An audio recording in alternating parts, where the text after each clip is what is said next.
Mga boss, wala akong ginawang ganon. Tito Soto nagtataka kung bakit siya kinasuhan ng indirect contempt. Wala akong ginawang ganon. Nagpahayag lamang ako ng hindi pagsang-ayon sa desisyon ng korte. Iyan ay protektadong pananalita sa ilalim ng Article 3, Section 4 ng 1987 Constitution from Senate President Tito Soto.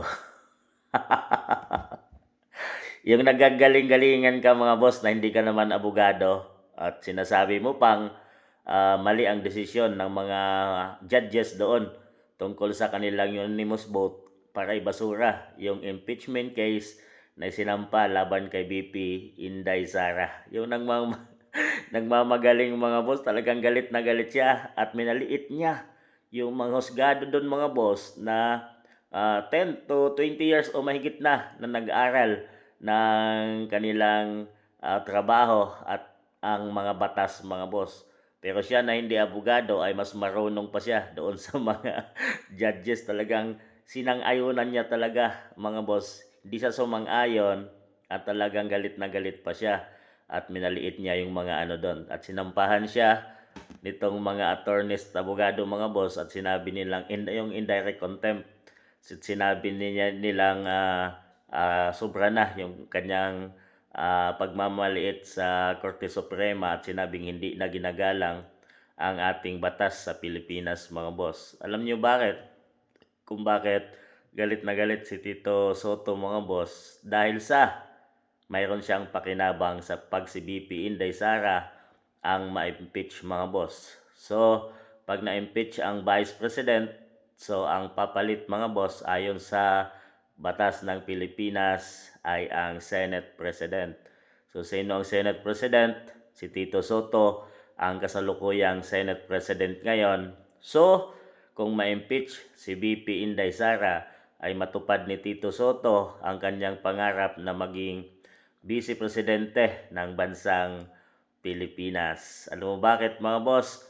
Ay naging kalaban ni BP Inday Sara itong si Tito Soto mga boss nung nakaraang 2022 election at tinambakan nga siya ni BP Inday Sara dahil nakakuha ng 30 million votes mahigit si BP Inday Sara at talagang tambak at hindi nalalo itong si Tito Soto mga boss.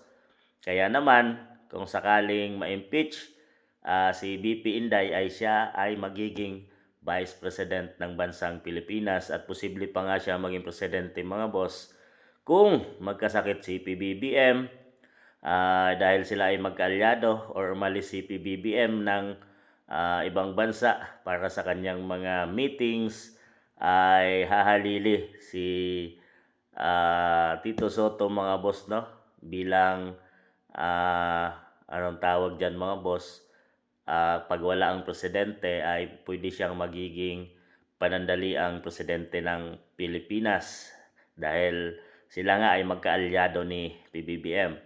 Caretaker ang tawag dyan mga boss. Yun nga ang ginawa ni PBBM nung magkakampi pa sila ni BP Inday Sara at hindi pa sila nag-aaway ay ginagawa niyang caretaker si BP Inday Sara. At ngayon ay kung sino na lang ang kanyang iniiwan.